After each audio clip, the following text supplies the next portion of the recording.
We're not taking it yet. I don't know, we will catch up in the short term, so.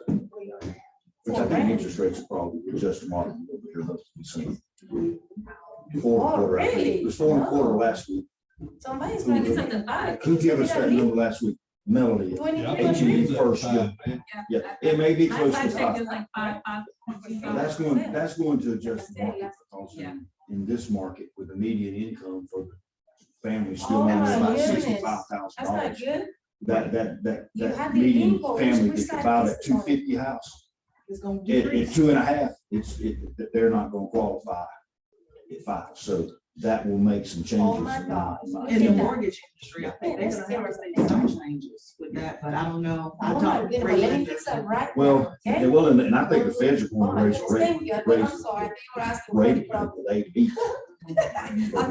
Man, they do it 3 more times this year, but talking about 3 more times this year. Thank you so So much. that's going to change. That's going to change what people are able to buy pretty significantly. So, and at least that's been my history of 30+ years.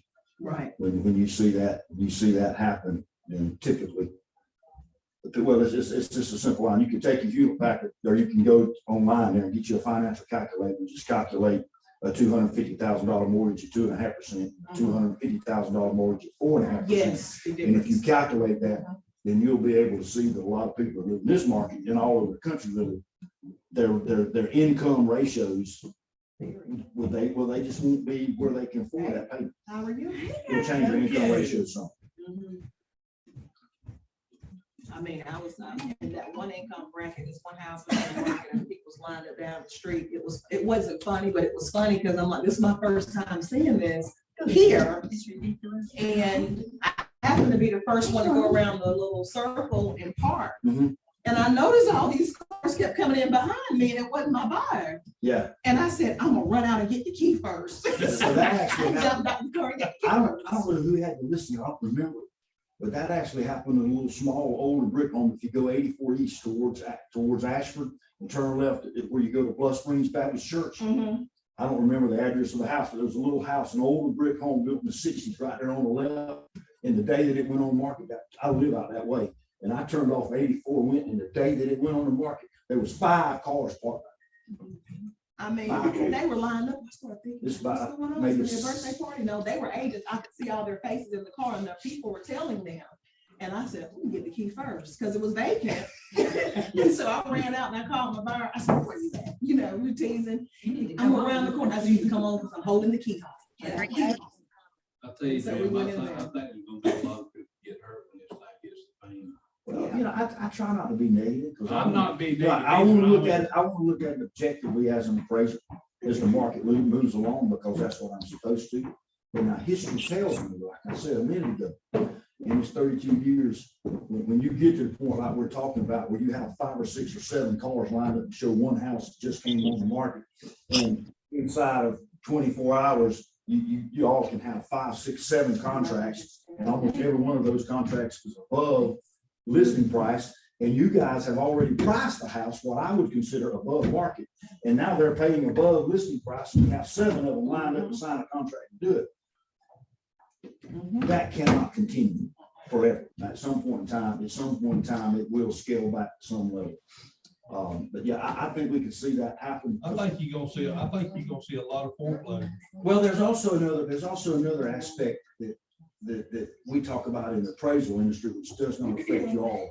And that is that a very large percentage of the people that stayed in the house that they're at, they refied at a very low rate and rolled a lot of their debt into that refi.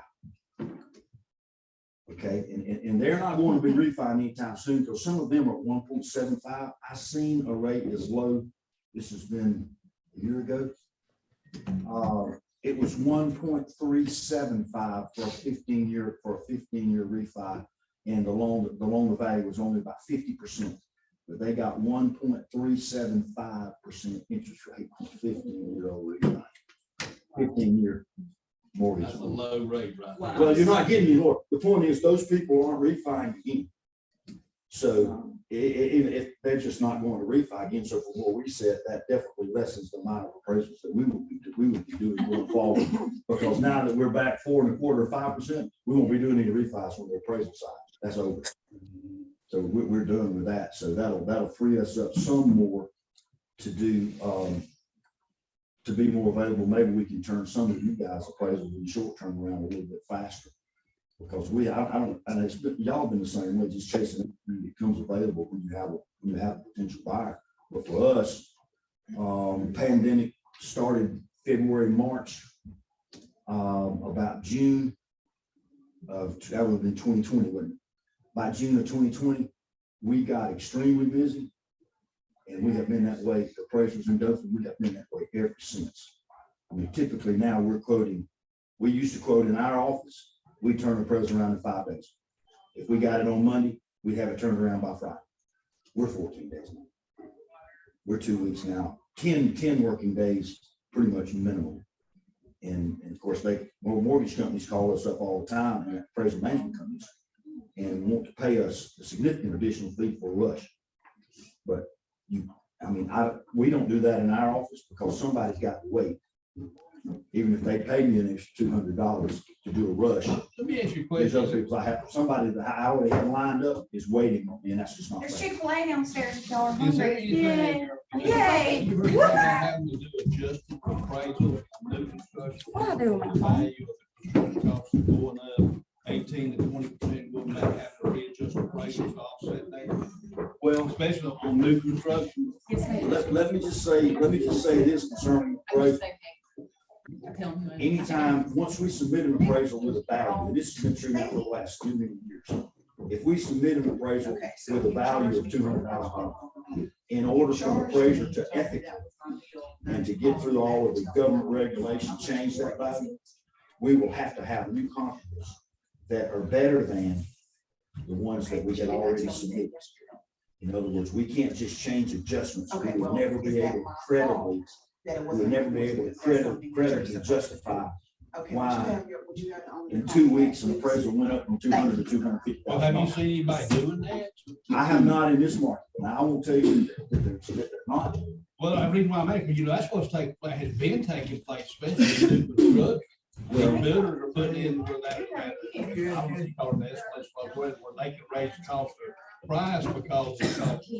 Well, like we're seeing, while costs typically relates to increase in value, they don't always. I think we're borderline that. Bill, a friend of mine told me, I think Bruce Walker. You know Bruce Walker? Yeah, Bruce and I played softball and baseball with each other.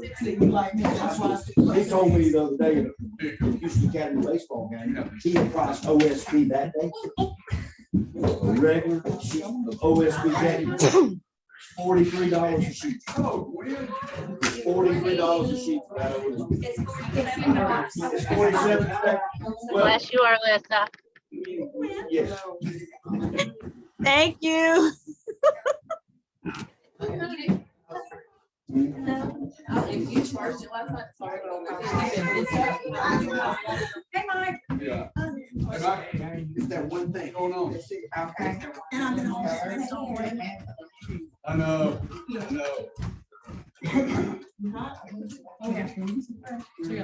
They meet. They met with Phil.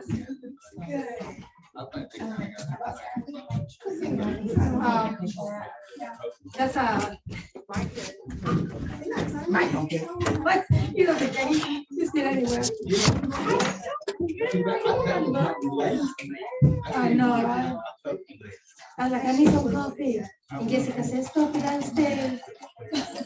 I have to, I'll let you go. You're drinking that? Hey, Clay. That's great. There's a couple more downstairs coming up. Hey, Arlissa. Think you're muted, but hey. Good morning. Hey, Glenabelle. Good morning. Hey, Christina. Hey, good morning, everybody.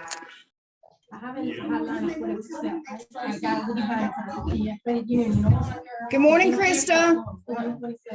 Morning. Hey, Misty. Hey. Hey. And it has a time before 700. Good morning. Good morning. Hey, Karen, Kelly. Hey, Trina. Hi. Good morning. Good morning. You got There it is. reason there, you know, three there, but yeah, it's gone.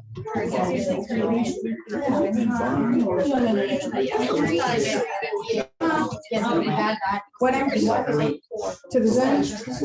Miranda sent it in the group yesterday and. So whichever one.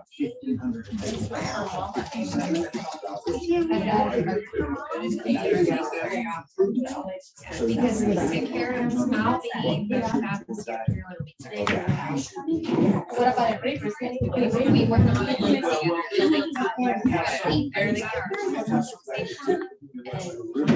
a reverse? That's not what I want to do. It also can have some floods.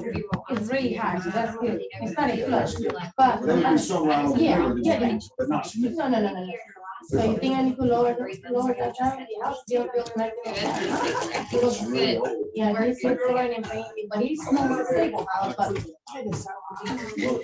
Hey, Olivia. Like, with every place. I can go, man.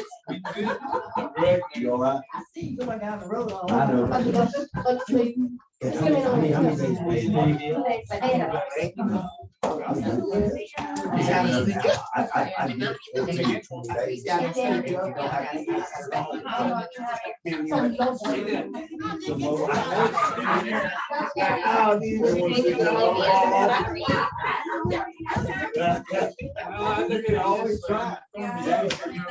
That's right.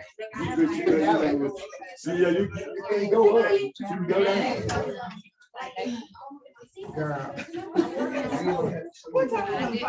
I know, I never know. Yeah. I saw you picked up in my life.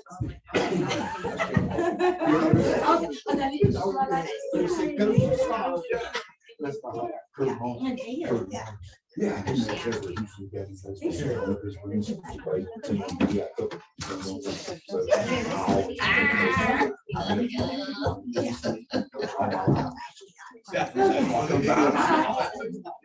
All right, we're gonna go ahead and get started. We might have a couple, there might be a few more people downstairs. They can come on whenever they get ready. We're gonna go ahead and get started. I know y'all's time is valuable. Good morning. Good morning. How are y'all? Fantastic. Misty, how are you? Megan Rose, how are you? Good. It's good to see you up here. Yeah, my first time. One time. One time old, yes. So this is not a regular team meeting, so we're not gonna have a lot of slides or anything like that. We are specifically here for Jim to speak on appraisals and what's gonna start happening on April 1st. Before we get started, thank you, Jessica Cole, for breakfast this morning. We absolutely love it. Thanks for letting me talk. This affects me too, so I want to hear what you got to say. Jessica's gonna sponsor another one of our, I think maybe a lunch and learn, or whenever Aubrey comes into town and he does the masterminds, we're gonna have her sponsor one of those and she'll get to speak and y'all be able to hear, you know, everything she has to offer. Like kids over there. Talk to my guests. Like kids. Jim, you're fine. It's Tim. It's not you, it's him. Anyway, so thank you, Jessica, for breakfast. And we're gonna go ahead and get started. I will let you take it away and I'll pull up that Navica screen for you really quick. You can do whatever you want, whatever makes you comfortable. Y'all good right here? Can everybody hear you? I have a big mouse and let you know it works. Anyway, if you pull up the photo, just go ahead. Is this the one right here? Photograph up that split level. We will talk about it here in just a second. Okay. Anyway, ANSI standards are going into effect for Fannie Mae, Freddie Mac loans effective April 1 for appraisers, which means on those loans, it is mandatory that the appraiser measure by the ANSI standards. It has been an option in the past. FHA VA, which I'm not a VA appraiser, everything else I do, but FHA, VA, USDA, and jumbo loans. I know, I told you you could sit wherever you wanted. We've got about 12 people on Zoom and they can't hear you. You might have to come up here some. I'm sorry. I'll change it. I tried to give you an option. Do I need to start over? Is that better, Karen? Well, I mean, I know we hadn't started talking. Can you hear me now? Yes, that's better. Okay. Thank Okay, you. perfect. Anyway, on April the 1st, ANSI standards will go into effect, mandatory Fannie Mae, Freddie Mac. The other agencies are strongly recommended, including jumbo loans. There's a few things that are different.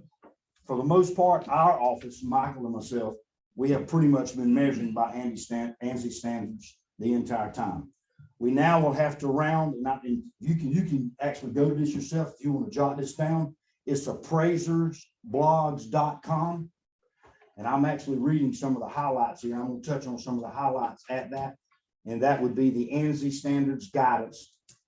And Fannie Mae also has a actual brochure online with questions and answers.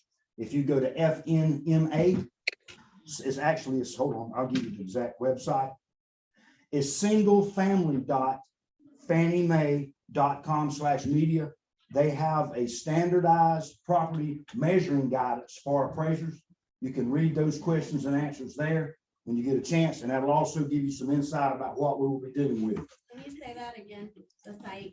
Singlefamily.fanniemae,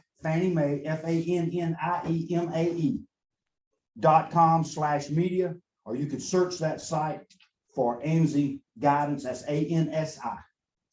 ANSI is ANSI guidance. Then you can pull up an actual brochure that they have. The latest one that I've been able to find is March, which is this month of 2022. You might find some older versions, so make sure you find the March of 2022. But just a few things that we're going to have to do. Appraisers now measurements will have to be taken to the nearest inch or tenth of a foot. Yeah, that narrows it down. Some people in our market were still rounding to the nearest foot or the nearest half foot. That will no longer be allowed from our perspective. It will be to the nearest inch or tenth of a foot. Staircases are included in the GLA of the floor from which they descend. So staircases would be included in the upstairs area. We are allowed to include staircases on the bottom level. Of course, they would already be included because we would measure the entire perimeter on the bottom level. But we would include them in the upstairs. Open foyers, and this is a big issue, especially on custom homes. Span farm, semi-custom homes, we may have a 30-foot open foyer that's 20 by 20 or 400 square feet in a span farm home. Those open foyers we can only count on one level. Okay, that's very specific in the guidance. Okay, this is extremely important too. Basement is any space that is partially or completely below grade. I'm going to stop right there because this is a real important thing in this market. In the past, in this market, it had reasonably been acceptable for appraisers to include that finished basement area in the above grade GLA, gross living area.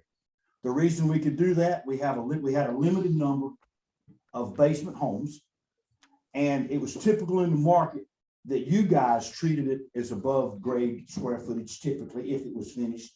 We did too, and we tried to compare apples for apples, which gave us a pretty good credible value. Now, if any portion of the house is below grade, it cannot be counted as basement. The main thing that will affect us in this market, while we have a few basement houses occasionally, is this split level right here. This lower area of this split level right here, if it has finished area in it, we cannot count it in GLA anymore. Okay. What can you count it as? Okay, it will be counted as basement. So half the value? Well, to be honest with you, in this market, and these people that know me, I'll just tell you just exactly what I think. Sure. We're going to have to take that one day at a time because we've always included in the GLA. Now, I can tell you this, if we go back and we was to research 5 split level houses, this particular house in the Brentwood area, you know, we have quite a few split levels in that area. If we went back the last 24 to 36 months and we looked at split levels with 2,100 square feet with that bottom area finished, and we looked at 1 stories with 2,100 square feet, these would sell for slightly less per square foot. So that probably tells us that it's probably worth more than 50%, the number that you give, but it's probably not worth 100%, because if it was worth as much, then these homes, this particular style would be selling for as much per square foot as your typical 1-story would. Okay, so we're going to have to go in it, but from our perspective, so if we've got, let's just give you this example concerning split levels, because you'll be getting calls, I know you will from me. Let's say you sold a split level in Brentwood 5 months ago. Next week, I get a split level house to appraise that you guys have under contract in Brentwood. The bottom level will be broken out showing its basement. So if you have sold one, then I'm going to have to try to look at the sketch from the county, which is always questionable. I mean, it is what it is, because some of them were sketched. When was this house built? They were done years and years and years ago, and those tax cards have never been re-entered. Or I'm going to have to call you, and we're going to have to kind of get together, and we're going to say, okay, you sold this house 6 months ago. Was the entire bottom level finished? I can look at this house and tell you from experience that bottom level right there is probably either 26.8 by about 30, or could be 28.8 by 32. Okay, so I can get a pretty good approximation of what this one is, because it's a typical split level that we would see. And you do the 0.8 because the brick almost always adds 0.8 on houses. All your little ranches that we do all the time, they're 24.8, 26.8, or 28.8, most of them, in their depth. So, but that's what we're going to have to do. We're going to have to try to come up with a fair, incredible square footage. So, because I'm going to have to break it out, because more than likely you would have placed it in the MLS, just say it's 2,100 square feet, and you probably have 600 square feet of that would be downstairs. So the GLA of that house would be going to 1,500 square feet on a 600 square foot basement. Okay, now listen, that does not mean that it's going to hurt the value, because you guys don't set the value, and neither do we. The purchasers are the ones that set the values. The most important thing is that we're going to be able to break it out credibly, so our appraisal looks credible, and it will be going forward. Because that new comp, if it's a Fannie Mae loan, of course, we have the database now that appraisers deal with, where they put every bit of our information into this big government database. So if appraisers in Dothan start showing this house here as a 1,500 on a 600 square foot basement, if any appraiser deviates from that, we'll get an email message and a poor score on our appraisal. 5 being the worst, 0 being the best. And you certainly don't want to get very many 4+, or you will not be on Fannie Mae's list very long. And it takes a lot of time and underwriting. So anyway, that's one of the biggest changes. And we've all in the past year in this market, we've all included that in basement. But an appraiser, if there's any portion of that level below grade on one wall, it's basement. And we will have to count as such. So let me just say this, going forward, if you're listing one of those houses, if you can break it out, or if you could call an appraiser, get us to help you break it out on the MLS, it would be very helpful. Otherwise, we'll have to do it after the fact in order to make the comps line up. Okay? We'll hold that question. I'm gonna run down this list, and then if anybody's got a question about this or anything else, y'all got me for a little while. So you can let me have it. All right. I've already mentioned that the GLA calculation does not include openings to the floor below your 2-story 40. Even if it's marble everywhere, blah, blah, blah, we cannot count it. Only on the bottom level. We cannot count that on the upper level. All right, this is also an area that's very crazy, but it is what it is. Finished, I'm gonna read this little paragraph. It says finished areas must have a ceiling height of at least 7 foot. In a room with a sloping ceiling, at least 50% of the finished square footage of the room must have a ceiling height of at least 7 foot. Most important sentence, and no portion of the finished area that has a ceiling height of less than 5 feet can be included in the GLA. I wish we had a quick drawing board. Does everyone know when we have? I've got a. That's fine. When we have a 1+ ceiling, what we're talking about is a knee wall. Like a bonus room. Bonus room. We have a flat area up here that's 8 foot. We have a slope ceiling that the builders make that goes down to this knee wall. Sometimes builders will go all the way down to 3 foot and put a knee wall, right? Anything below that 5 foot mark, and I'm 5'9", so anything below about right here cannot be counted. The entire space or just? No, not the entire space, just that area that's below 5 foot. And listen, on some of these bonus rooms, and some of these, what I call 1+ story houses, not a box 2-story, because you got your box 2-story, pretty much all of those upstairs ceilings are 8 and some of them 9. So pretty much all of that would count, with the exception of opening that foyer. But on those knee wall houses, which we've pretty much been doing that in our office, like I said, we've pretty much been measuring to the 5 foot. And what we simply do is we take our laser and I'll run it up the ceiling until I can shoot down to the floor and it be 5 foot.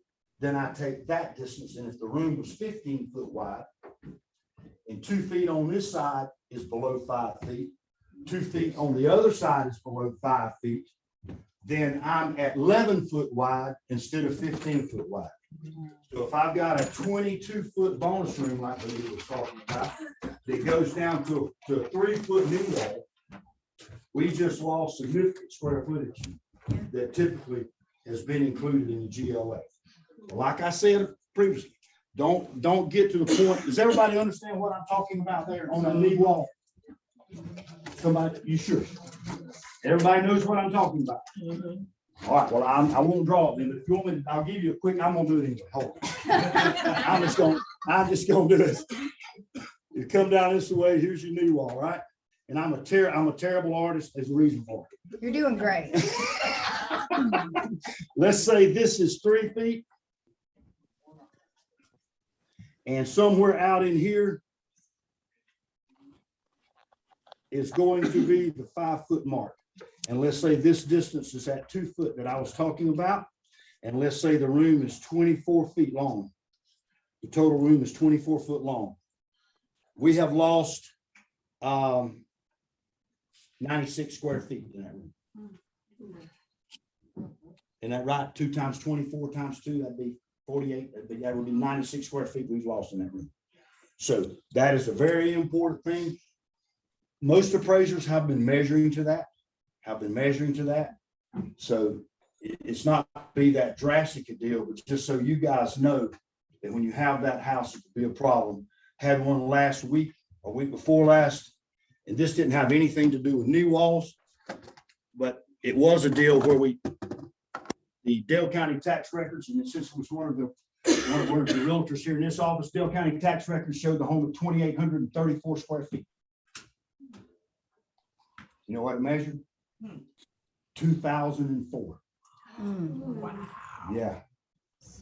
And I even went back to the house. I went back to the house a second time because when I find something like that, of course, we all make mistakes. Okay. So I said, this is drastic, because I knew before I submitted my appraisal who was going to be on the hot seat, and that's usually us. So I went back to the house and met the agent back out there, and we measured the house again together. Now that's one of the most drastic ones. But if you have a feeling, you know, and that particular house was so much smaller than it was advertised at, there's a big difference in a 2,000 and a 2,800 square foot house. Now 2,650 in a 2,800, you probably couldn't show me that 150 square feet, but 800 square feet, we should be able to see that when we do it. Okay, going forward on, let me see what else we got on this list here.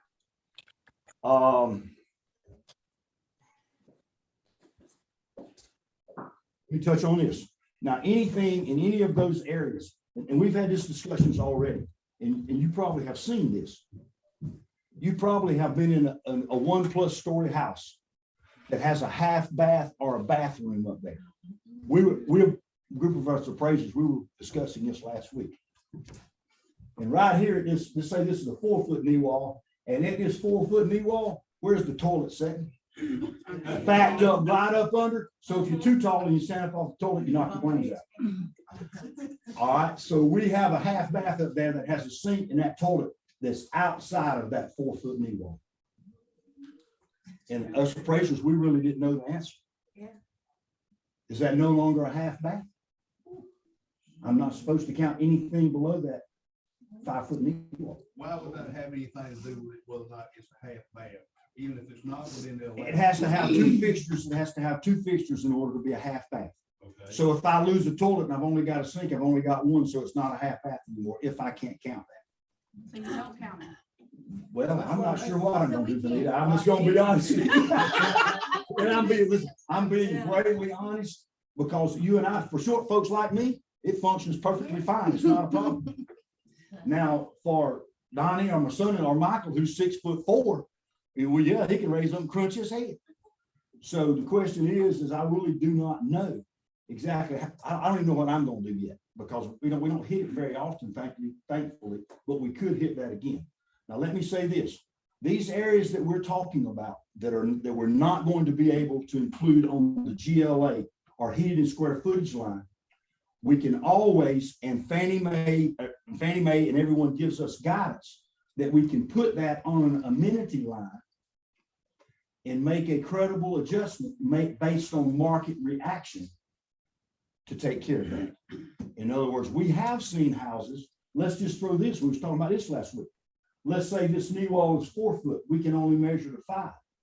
Let's say that this particular homeowner in that total 24 foot has put a series of storage cabinets, which makes that space very usable.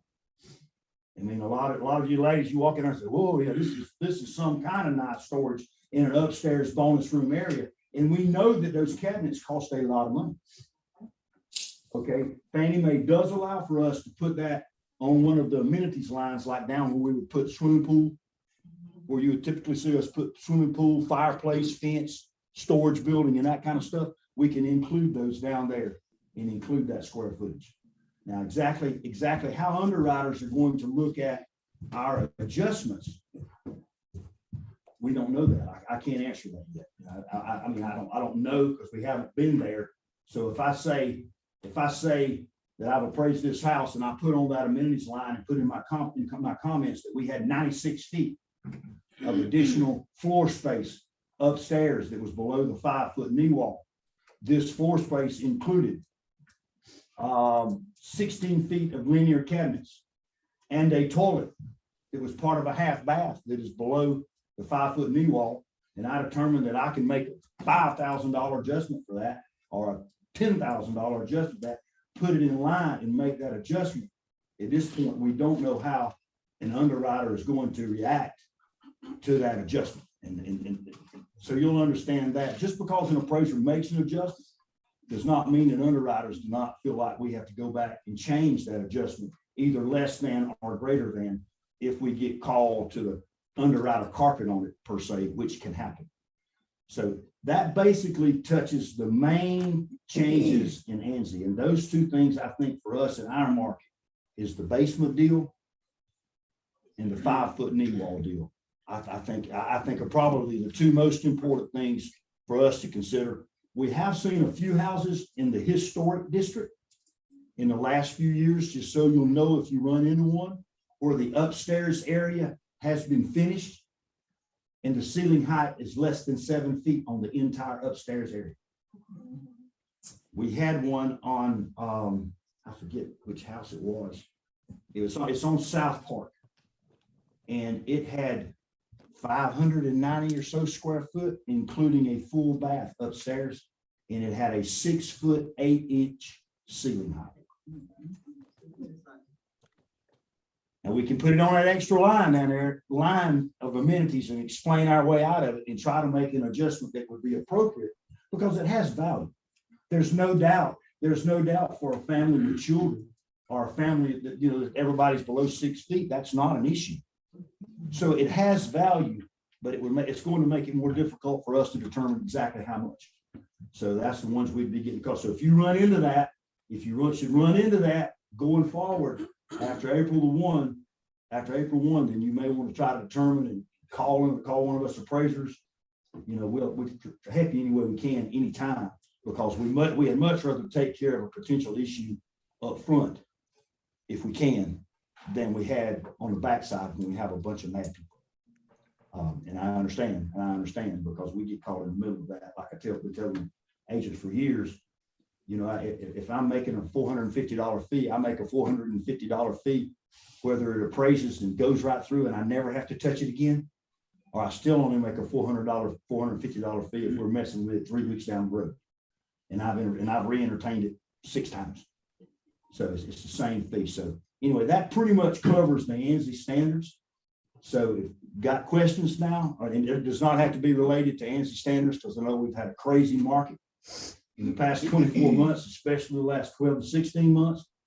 And of course, we're doing all that we can from a comp wise. And if we can print a market conditions form, which is part of our appraisal, let's just give you a quick example. If I'm in Chapelwood subdivision, where we have a significant number of sales, typically over any 12-month period, broken down into the sections on the market conditions form.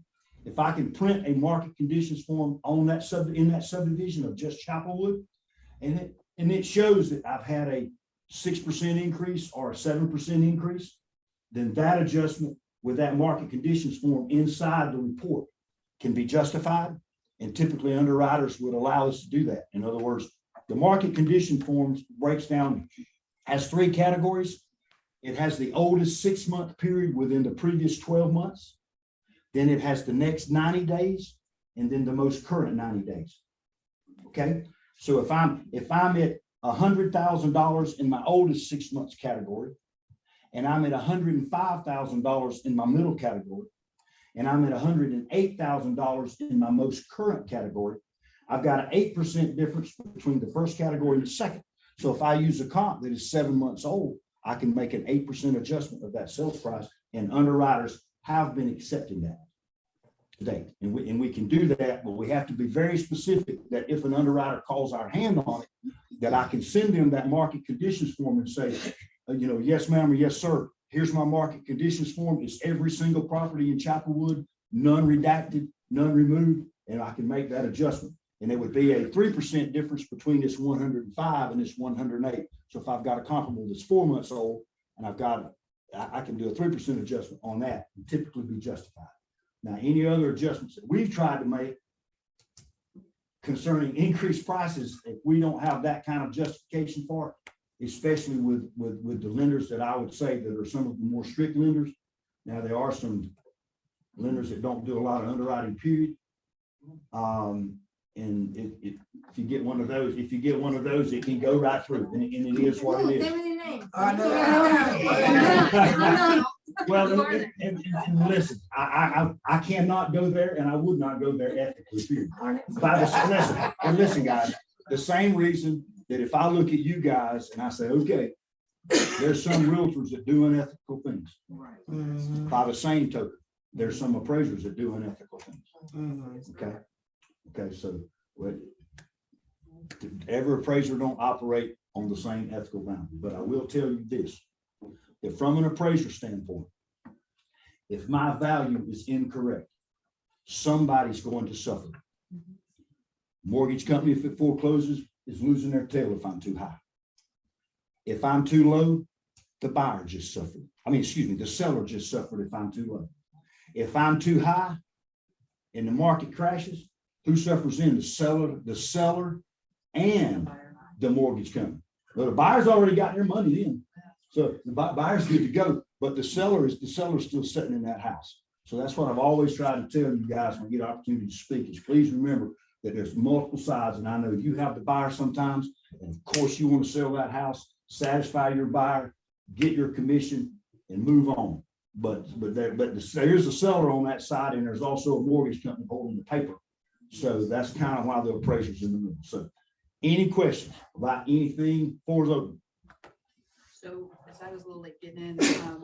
Excuse me. You said this all goes into effect April 1st. Correct. So does that affect anything that's on the market now? And then, because, I could just see it with all these listings on there that now all of a sudden it goes under contract and the appraisal comes in, is scheduled and comes in, because we're right at April 1st almost. And the appraisal gets done. Now all of a sudden, it was at a market value of this based on the old stuff, and now the new standards.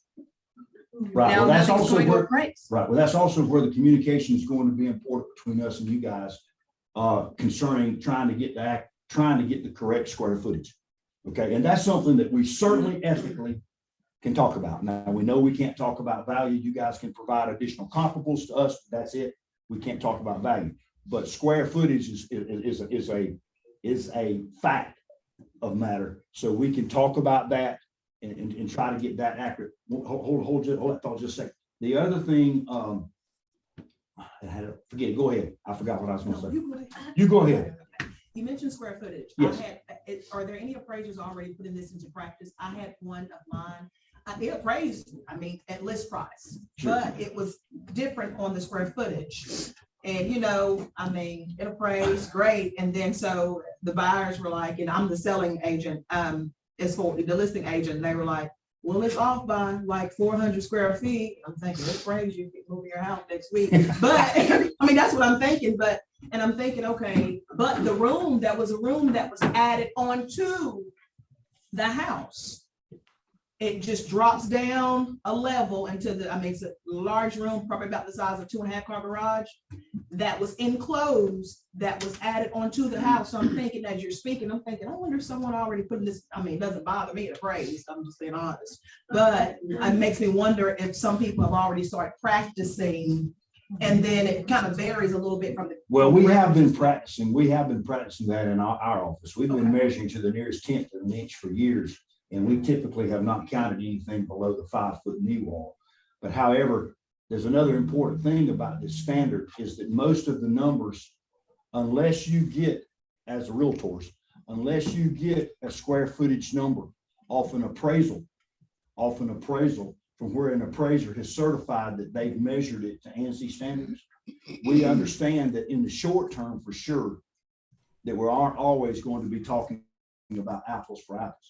The biggest problem we see between tax records and whether or not their square footage is accurate or not has to deal with these 1+ stories I'm talking about.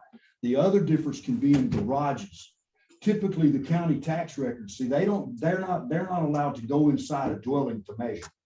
So they have to measure around the perimeter.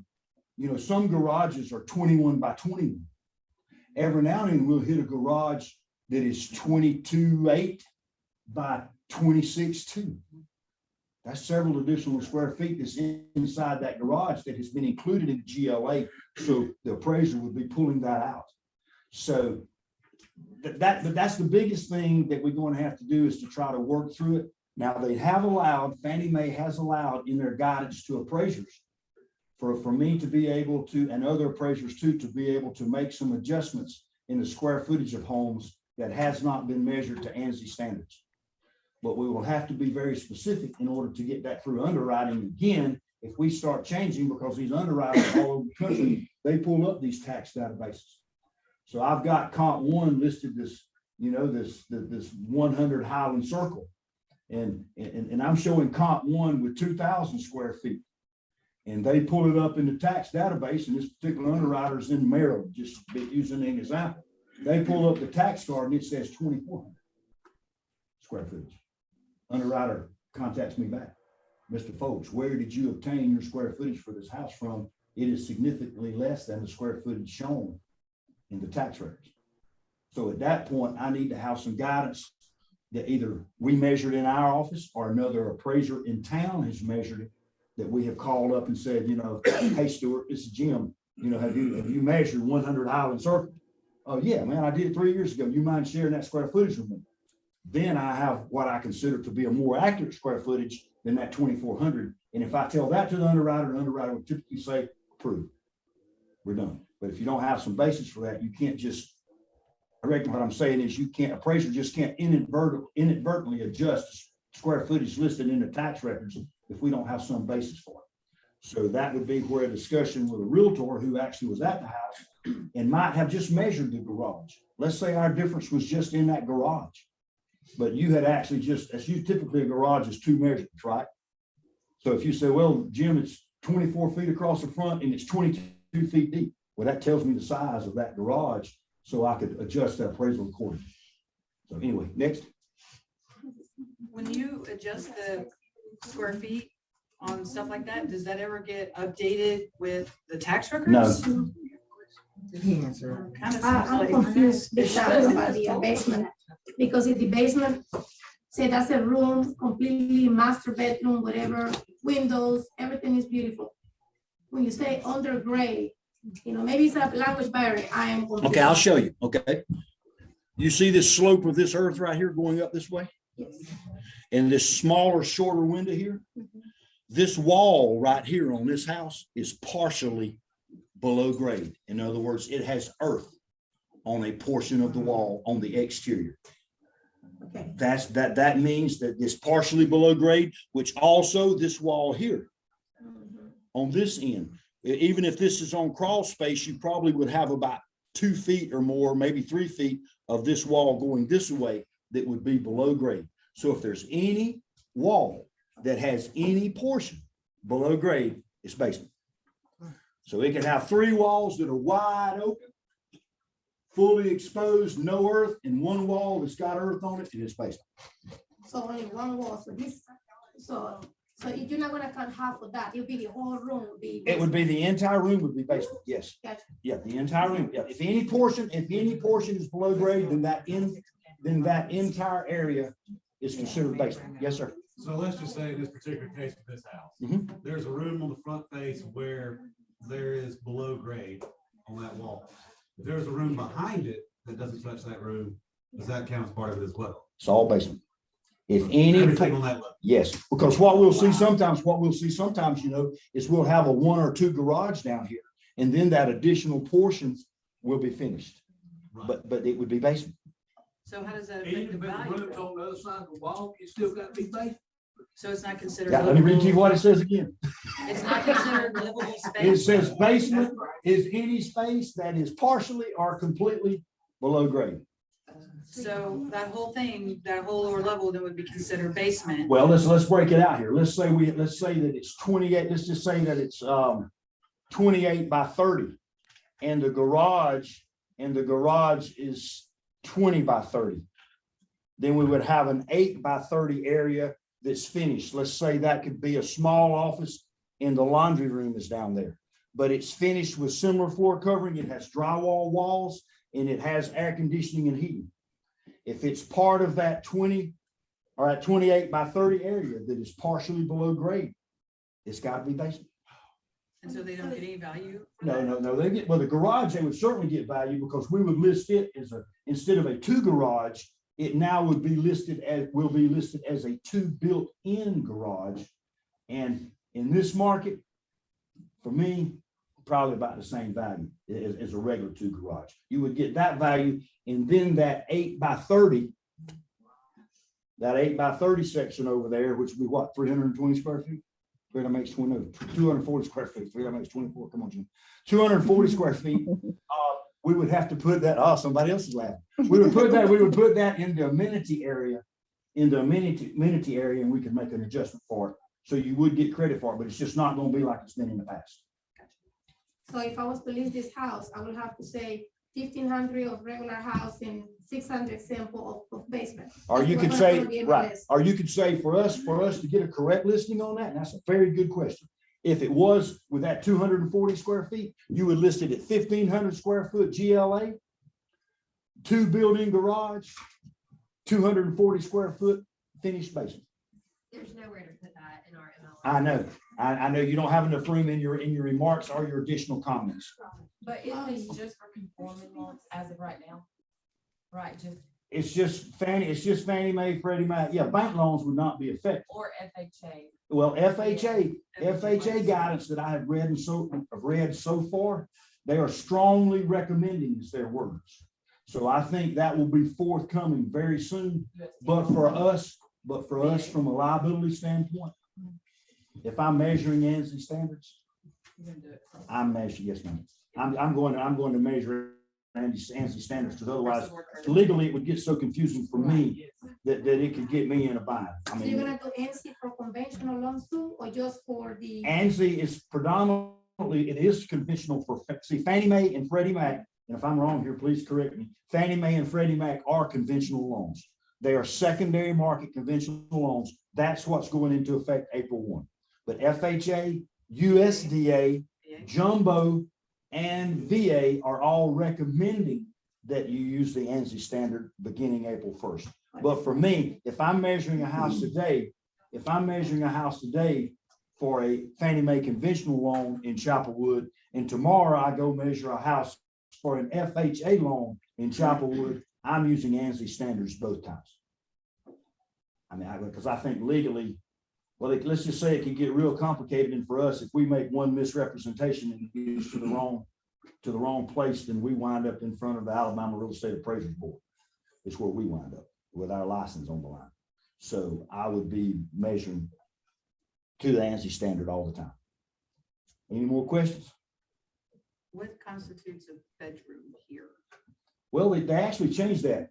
Years ago, a bedroom had to have a closet. Yeah.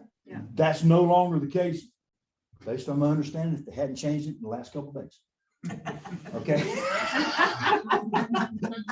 And you know it's subject to change it. That's why I preface that. So make sure you don't throw me down the stairs. Now a bedroom typically only has to have 2 ingress egress, has a door and a window, and you do not have to go through another bedroom to get to that area. Then you can classify it as a bedroom. So if you have to walk through another. If you have to walk through one bedroom, I thought I had a 2-bedroom. I had 3. listen, if you I always thought it was the closet. Sorry. well, you don't have to have closets anymore. So listen, but now if you have to walk through one bedroom to get to another so-called bedroom, that's a functional utility problem. Yeah. I mean, so It's not I would bedroom. not count that. Now I could count that as, let's say, I could count that as a nursery, or I could count that room as an office. But as long as you have 3 or more bedrooms in this market, we typically would not have any problems with underwriting. Now, anytime we have a house that we can only classify as a 2-bedroom house, then that can create issues for us from an underwriting standpoint, because an underwriter will want to see at least one comparable that's a 2-bedroom house. In other words, that's part of our bracketing that we have to do. And that if we show all 3-bedroom houses and our subjects to 2-bedroom, underwriter say, whoa, and we don't make any significant negative adjustments for 3 and 2, underwriter says, so you telling me a 2-bedroom is basically equal to a 3-bedroom? Well, I can't tell you that. So they don't want us to show a 2-bedroom comp. Same way, if we got a 4-bath house and a 3-bath house with 4 bedrooms, or the same way if you have a pool. If we have a subject property with a pool, typically 1 or more of our comps they want to see with a pool. And the reason that makes a value more credible, and it helps us establish what the actual contributory value of that pool might be. So does the room have to be heated and cooled too to be considered a bedroom? Well, Because there's a lot of houses. FHA actually does not even talk about cooling. They do talk about heating. It has to maintain a temperature. I don't remember the exact temperature. I think it's 50. It's 50 something degrees. Y'all don't quote. It has to be able to maintain a temperature of 50 something degrees on an automatically controlled thermostat heating source. And I'm paraphrasing that, but that's in the ballgame. Where people have converted their garages into like extra bedrooms or bonus rooms and stuff, I've come across it. Sure. Where they haven't had any heating or cooling vents or anything. It's just a room. It has a door and has a window, has a closet, but there's no heating and cooling. That's not GLA. Okay. No, so ma'am. that's what I was. And there's one other thing that you need to consider. Does everybody understand what the question was there? Somebody has enclosed a 20 by 20 garage. They put floor cover down on it. They painted the walls. It's completely enclosed. Reasonably similar quality of construction to the interior. I'll come back to that in a second. Remind me. But it does not have any heating or cooling source. It is not supposed to be counted in GLA. What if Now- they put an air conditioning unit in the window? I was headed there now. If they put one of those heat pumps that has heating and cooling, The mini splits? no, No. they actually make a window unit that will go in a window Oh, that has heating and cooling. Even though technically speaking, you can snatch that sucker right out of that window and throw it in the back of the truck and be gone with it. So it really is not, it really is not real property, right? Real property is supposed to be something that's permanently attached, okay? All right, but in that question, if it's got a window unit that has heating and cooling, then it's GLA. Of course, if it's got a mini split, it's GLA. And of course, if they have ran ductwork from the main central HVAC unit of the house into that room, it would be GLA.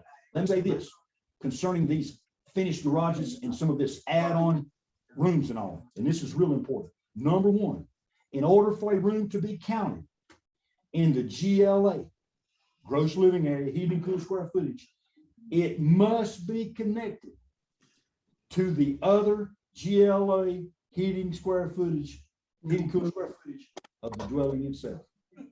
Example, you walk out the door of the house into the garage. You walk in a door, the garage is not heated and cooled and not GLA. You walk through a door garage and walk into another finished area. That cannot be counted in the GLA. So like an in-law suite. Well, our just if it was just a in-law suite, small office, which now we really don't even call them in-law suites anymore. In that case, they're called accessory dwelling units.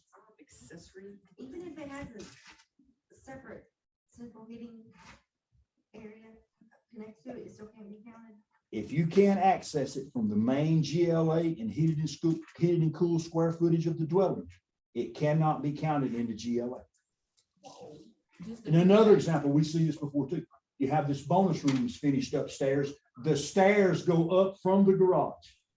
It cannot be counted into GLA. Wow.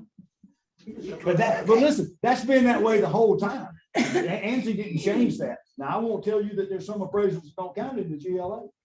I'm telling you legally, it is not GLA or heated and cool square footage. Now, you can put it on that amenity line and make the proper adjustment that the appraiser thinks they can make for it, but it cannot be included in that square footage that you read on the appraisal report right there that says GLA. Would it be considered, if you're talking about doing that adjustment, would you adjust with the same cost per square foot as the main? No. What?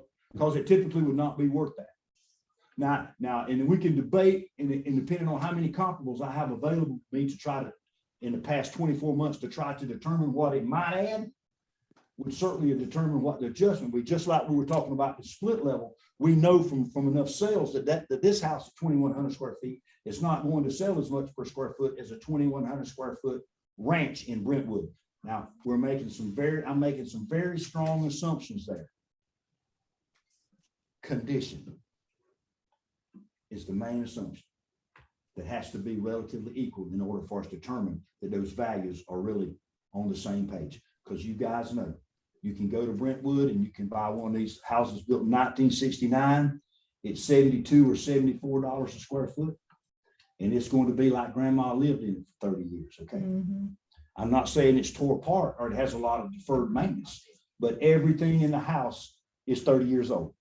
And you see those, and so do we. Or we can go to Brentwood and we can find one that somebody has rehabbed kitchen, bath, walls, HVAC, roof, and everything else, and it sells for what, $104 a square foot. It's the same house in the same location, same basic size, but we had a $30 difference in the price per square foot that you guys sold it for. That's almost always contributable for the most part to condition. So what you guys have always heard location, location, location. Okay, that's what that's the biggest driving factor of market values: location, location, location. Number two, in my opinion, well, you got to say GLA size, of course, matters. I mean, 3,000 is more than 2,000. But when you get past that, you get into that condition. Of course, in the older homes are, in Garden District is another prime example. We have a terrible time trying to explain Garden District underwriting. They say, you trying to tell me this little old lot's worth $75,000? Well, yes, I'm trying to tell you that. And it's this bunch of old houses built in 1950. And then you're trying to tell me this 1950 house is worth $125 a square foot in that market? And there's one right down the road that just sold for 80. You explain that to an underwriter in Maryland, and they go like, they don't know. And I'm just using Maryland as an example. It could be California or anywhere that don't know anything about the garden district in Dothan, Alabama. That's why I said use local lenders, we use local appraisers. Yes. Yeah. Oh, nice little Correct. plug there. And hey, and listen, and I agree. And listen, I agree with that, even though the appraiser and the lender does not have the relationship that we used to, because I'm not even allowed to speak to the lender. Once the AMC engages me, I can't even speak to the lender without getting permission from the appraisal management company, which is ridiculous. It is. But we can't do it, so it is what it is. So I'm really just a number now, but it is important that you use a bank or a financing institution that is familiar with this market. Yes, question. I'm going back to the separate living area / walk through the garage. How do you count the GLA? Okay. So let's say pool house. Okay. How do you count that square footage if it's attached but on the other side? It's still not included in the GLA. It would be counted as a pool house. We would measure it, show photographs of it, and that would be included in one of the amenities lines. And what we do in our office, and most appraisers will do this, typically you'll see most of the amenities on an appraisal. Like if you look down your amenities line on the subject property, it will be below. You have a garage, and then one more category, and then we put an amenities line. If we get too many amenities for one house, underwriters don't like to see a big fat adjustment in one line. So like if a house has a fireplace, a fence, a detached garage, we've seen that before, a pool house and a pool. We might put the fireplace, the fence, and the storage building detached garage on one line, and we would put the pool and the pool house on another line. And we would break those adjustments out, which gives us a little bit more leeway to try to adjust what we feel like is actually contributory to the value. And listen, and I tell people this all the time and have been for years. You never forget, an appraisal is just an opinion of value, or an educated person concerning appraisals is supposed to be looking at what people have been paying for in that market for similar properties. So anytime we get something with a lot of amenities, we get something way out in the county, we get something really big, we get something on a lot of acreage, it's extremely difficult to do. And I've been telling the real estate agents, been calling me in the last 6 months to a year, you just go ahead and list it, what you think you might be able to sell it for, high as a cat's back. I mean, because listen, honestly, if I'm the realtor and I'm representing a seller, I don't want to cheat them out of $20,000, and neither should you. But at the same time, you need to tell that seller, we're going to list it at this, and I'm not telling you what, we might not get a contract at full price or greater than. However, if we get what we consider to be a good appraiser, and he comes in X number of dollars short, it's probably as high as it's ever going to be in the near future. And you might want to go ahead and consider taking that offer when it comes back. And I think if you guys are telling, I can know for a fact that if you guys will tell your sellers that up front, it can help all of us in the end. And I mean, and it's true. And I'll use this as Miss Olivia can tell you, we live on her road. My wife and I sold our house at 29 years in November. And this is a crazy thing. February of last year, my son-in-law and I, we're both appraisers. Now we have almost 50 years of experience. February of last year, we were sitting there debating what we might sell it for. Michael said, $319, listed for $324.9. I said, shoot, I said, I'll run to the bank with 310 so quick it'll peel the asphalt. This was in February. 372.5, November 22nd. Imagine what it's worth right now. Hello. Week. Well, looking at the numbers, since our comparables have continued to become more and more limited, because you guys have fewer and fewer listings. Okay, so as you guys have fewer and fewer listings, that equates into fewer and fewer sales. So that gives us less comparables. So it's probably hasn't gone up a lot because I hadn't seen one that was a 29-year-old house on 4 acres that sold for $139 a square foot. On 4 acres with an outbuilding, no pool. It's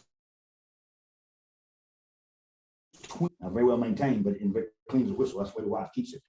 But like I said, $70,000, almost $70,000 more in a very short period of time.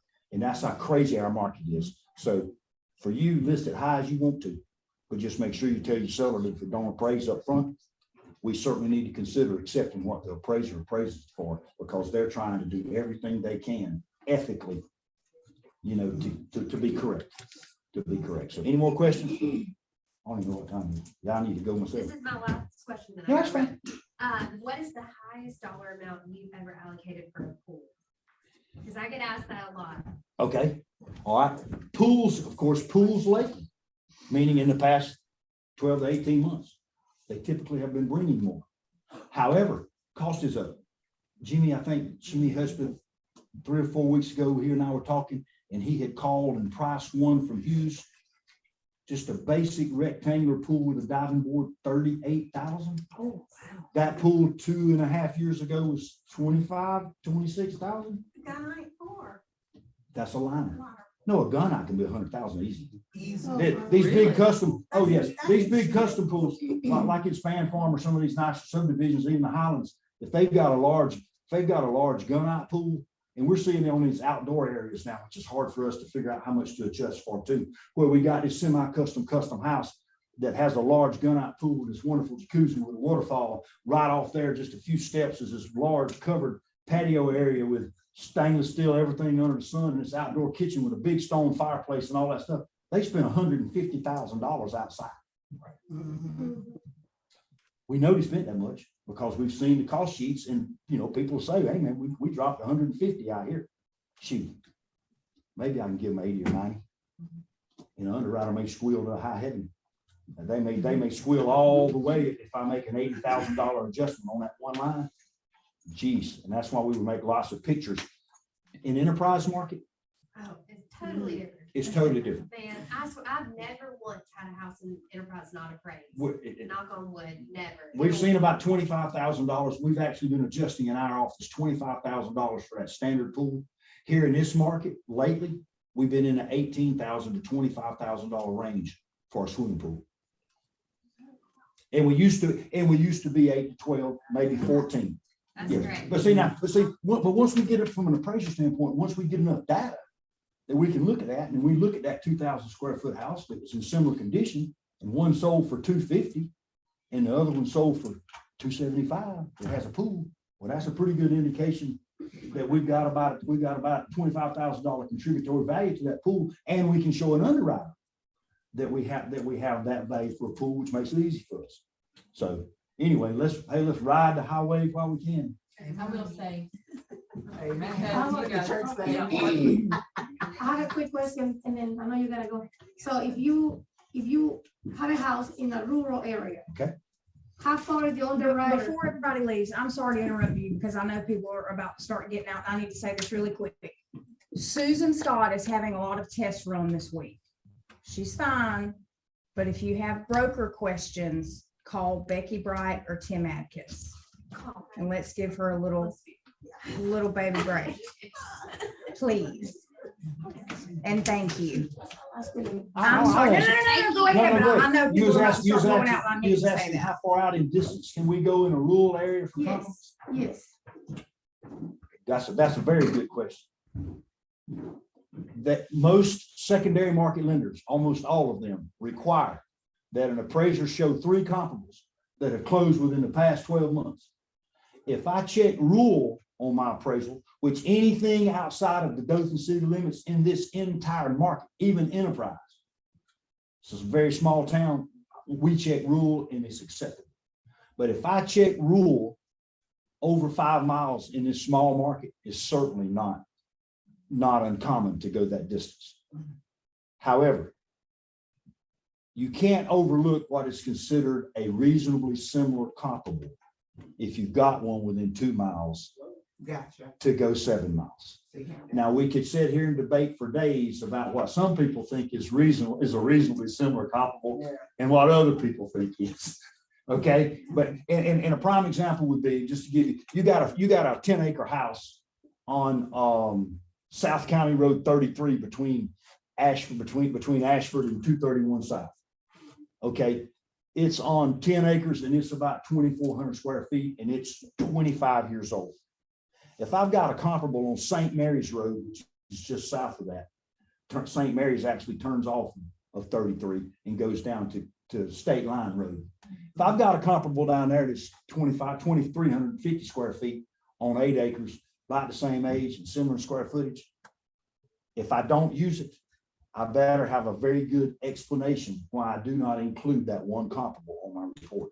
Because if I have a good underwriter who actually looks up the database, they go to Zillow, they go to everywhere under the sun. And they pull up that address area down there on Zillow, and it shows them that Zillow house sold, and I didn't use it as a comparable, and they determined that it did close, then the appraiser will certainly get to explain him or herself as to why did you use this comparable? What made it now? Now, if I could say something like this, let's say that I was made aware that this particular case, this sale was a result of a couple getting a divorce. Then I could come back and say, tell the underwriter, comparable, so-and-so was involved in the sale, and was in the sale happened soon after a divorce case. The undersigned determined that due to this fact, typical motivation was not present to make this a fair market sale. In other words, the wife was forcing the sale, the husband was forcing the sale. In other words, it wasn't a typical definition of fair market value.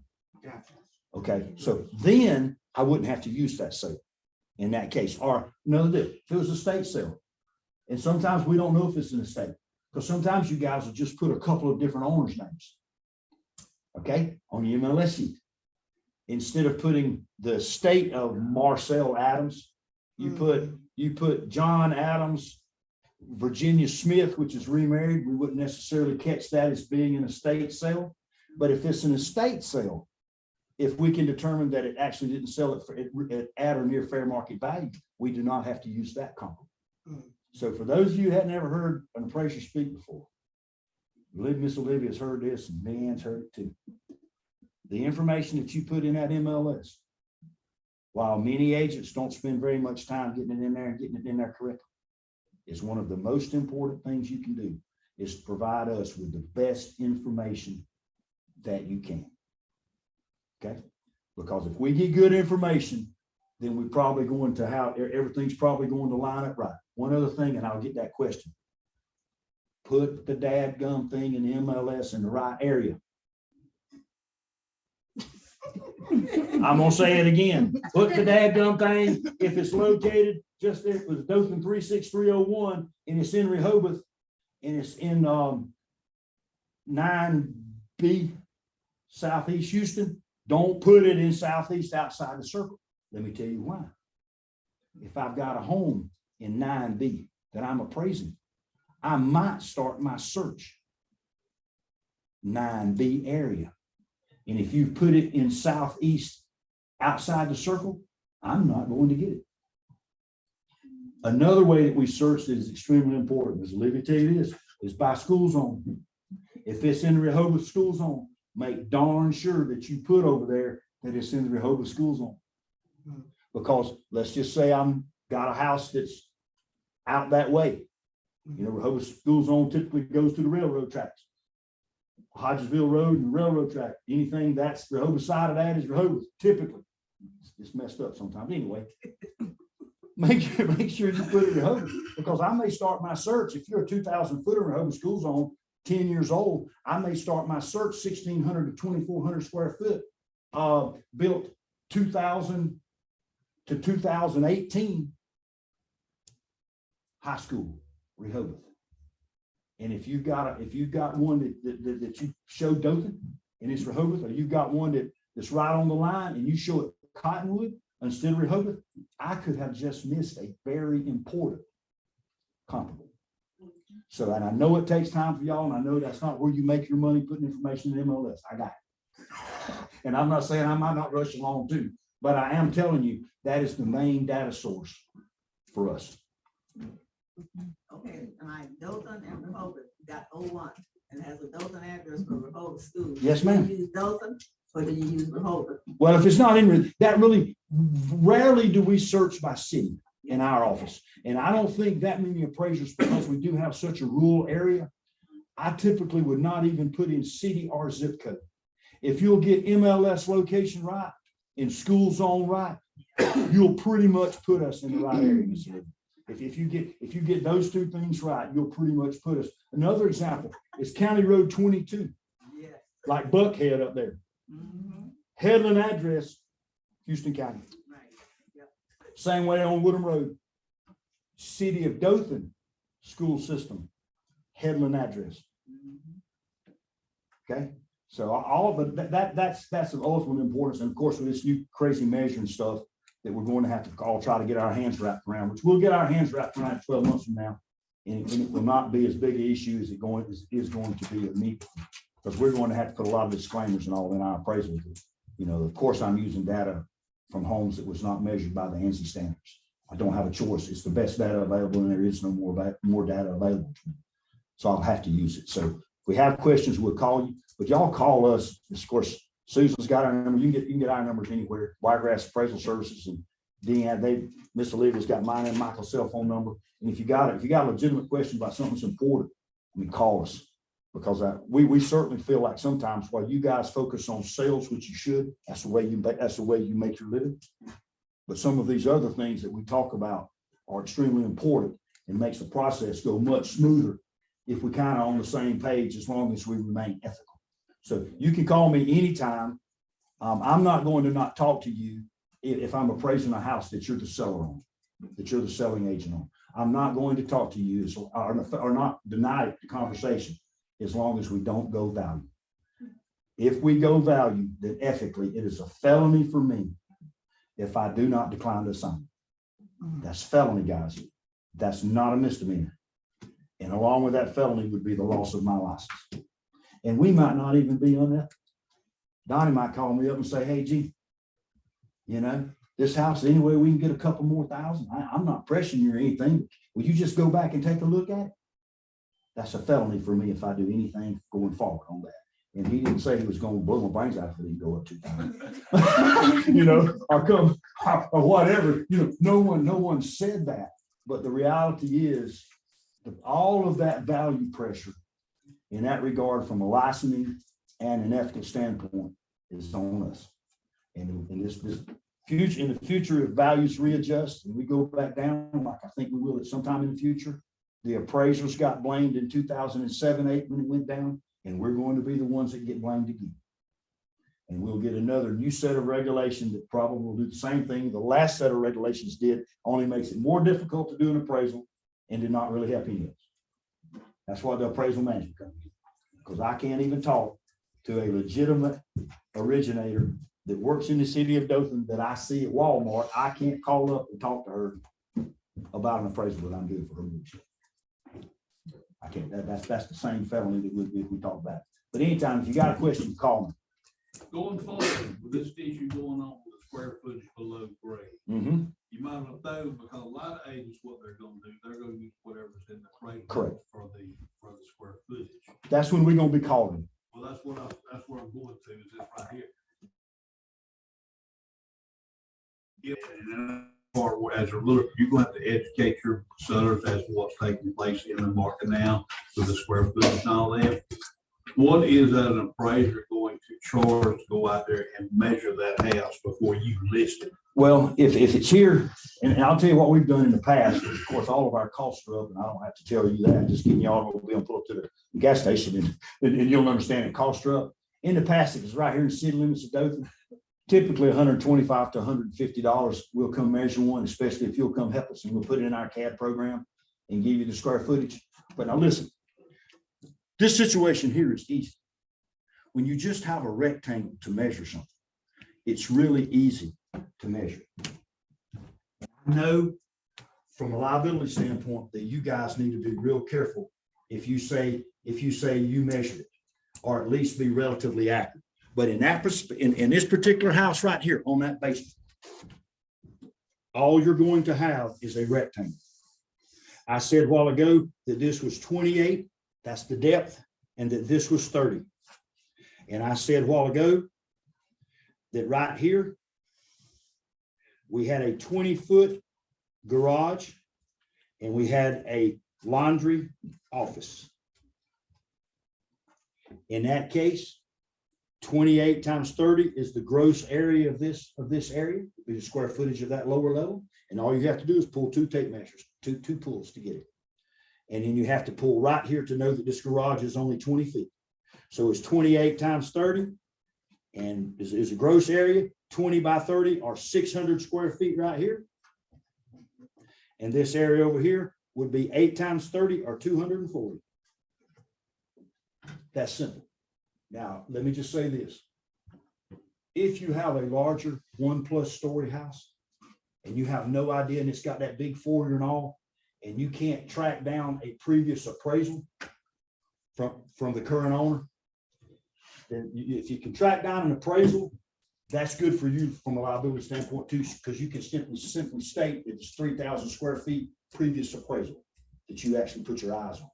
But if you can't track down that, and it's one of those 1+ stories with all these knee walls and all these open foyers and all that stuff, it could be $100, $125, $150 well spent to have an appraiser look at it. And I know Stuart Lee does that.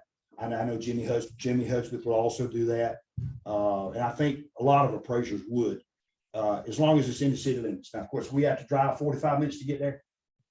You know, if we can catch you one day at lunch, you know, if it's over on the west side of town and I can run to Hot's Deli and get a salad and run right there to Brentwood and measure it for you, that's not that big a deal. You know, if it's all wet in Wicksburg, then time is certainly money for us. But you can always call Michael or myself or Jimmy or Richard or Stuart. And I know that group of people will measure.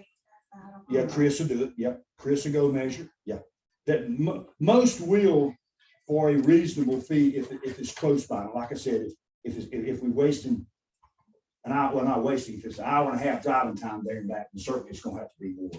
You know, certainly we have to charge more. You know, years ago, I was that, I said, one of the main reasons for lawsuits in the state of Alabama for real estate was square footage. Oh, yeah, sure. And with that said, you know, they always teach us in real estate classes, you want to keep an arm's length away.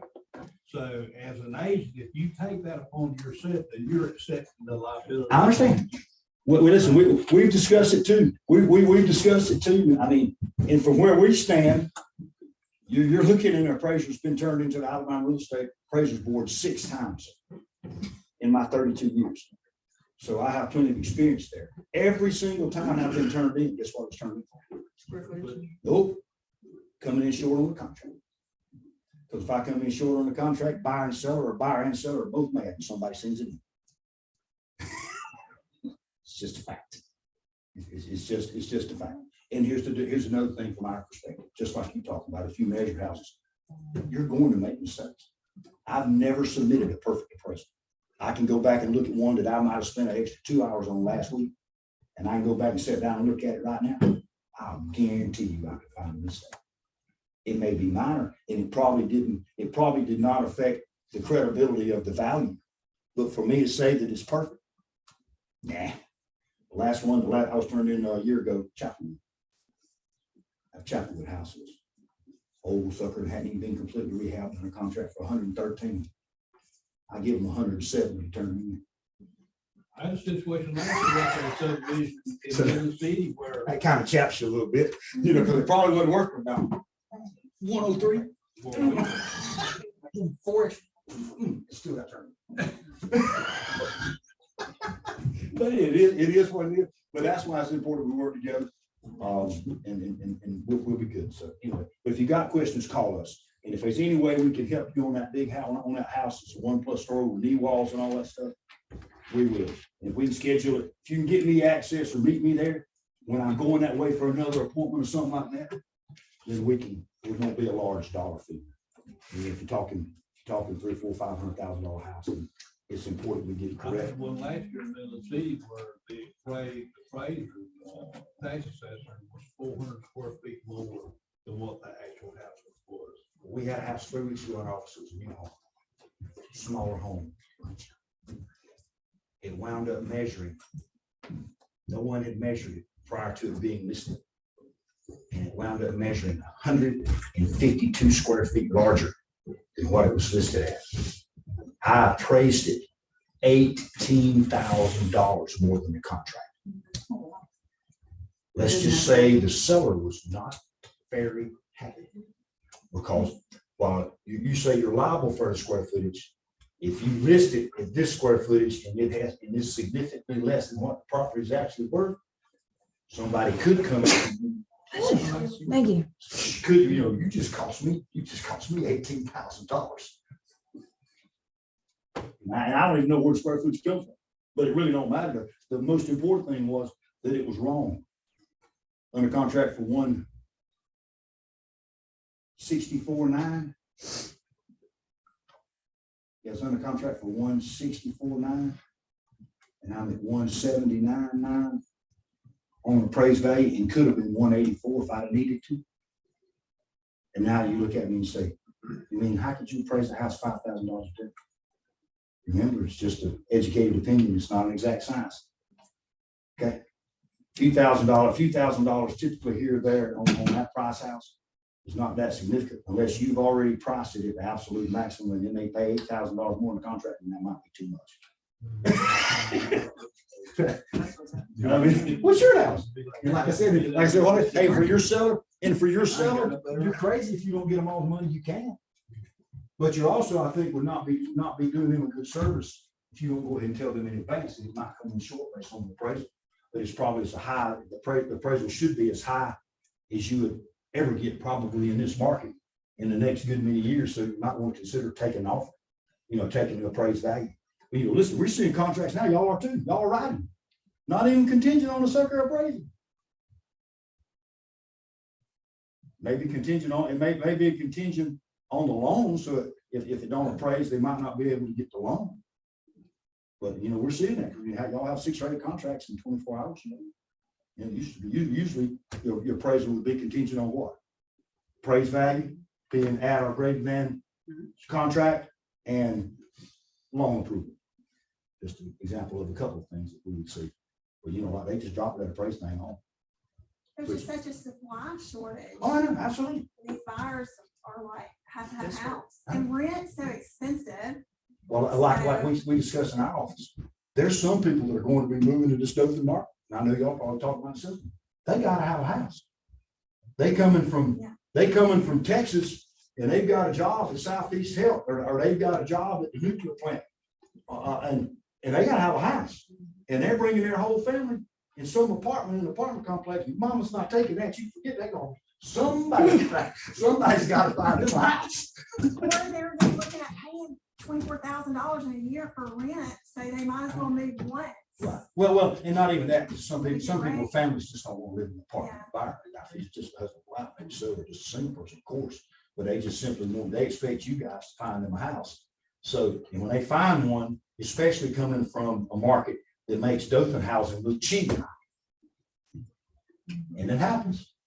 They don't care. But now here, I always say this too, and I'll let you guys go. People say, well, they're willing. Sometimes realtors tell us, well, they're willing to pay for it, meaning your buyer is willing to pay $200,000 for a $160,000 house. They're willing to pay for it. Why not? Why is it not worth it? You know what my response is? Are they paying cash for it? That's right. And you say, well, no. I said, well, they aren't paying for it. What, they got to put down 5% maybe? So they got $10,000 in it. So they really aren't paying $200,000. They was pulling the $200,000 cash out of their pocket. Then they're paying for it. And that would definitely affect the bottom line. The old system was 20% down. Even under the old system where you had to pay 20% down to get a conventional loan, then you had what I consider is what I call a considerable amount of skin in the game. And it changes the perspective of the buyer a little bit, as well as the mortgage company and the appraiser. If I know it's an 8% loan, and I'm protecting my lender, which is what I'm supposed to do. And on a $300,000 house, if the lender is only loaning 240, and if I need to squeeze an extra 5,000, who cares? The lender's still protected. If the house gets worth less than 240, we all had a major problem going in. You know, because you got 20% going up, going down there on the front side instead of 5%, or of course VA and USD 100% loan. And FHA is what, 95, 97%? 96.5. Now, okay, well, yeah. So you got 3.5%. So on a $300,000 house, you got just a shy less than $10,000 in your own money. Yeah. Thank you. Y'all call us. How are you doing? Give us a holler. Y'all got a question? Thank you so much, Jim. What I said today, 2 months from now, might not be out. It may not be Call out. you in 2 months to get a clarification. Well, you may have to, because we've had guidelines before, seriously, we've had guidelines over the years, in my 32 years, and they pass. And then they realize that a significant number of the appraisers can't match that expectation, and they have no choice but to rescind that. I'm not saying they're going to do that on the ANSI standard, but when you start talking about as precise as this measure is. I think there's gonna be some issues happening here in the very short future with appraisals coming in short. Well, And I'm sorry, Jim, even if I know. I don't think that's gonna change. I know that there's 5 or 6 of us, Sammy and Carl, Stuart, Jimmy, Richard, Michael, myself, Chris. I mean, there's a good buck of us that we pretty much been measured by this thing. Now, we're gonna have to ask some more questions. Yeah. And get one of them split levels. Now, I'm not telling you that's not gonna be. Yeah, that one's gonna be. I'm just telling you it is, or if I have to go out and stand for them, listen. I can't remember the one document. Anyway, they literally have the 40 house. And I think if I remember, it was 18. All right, thanks, go. Bye.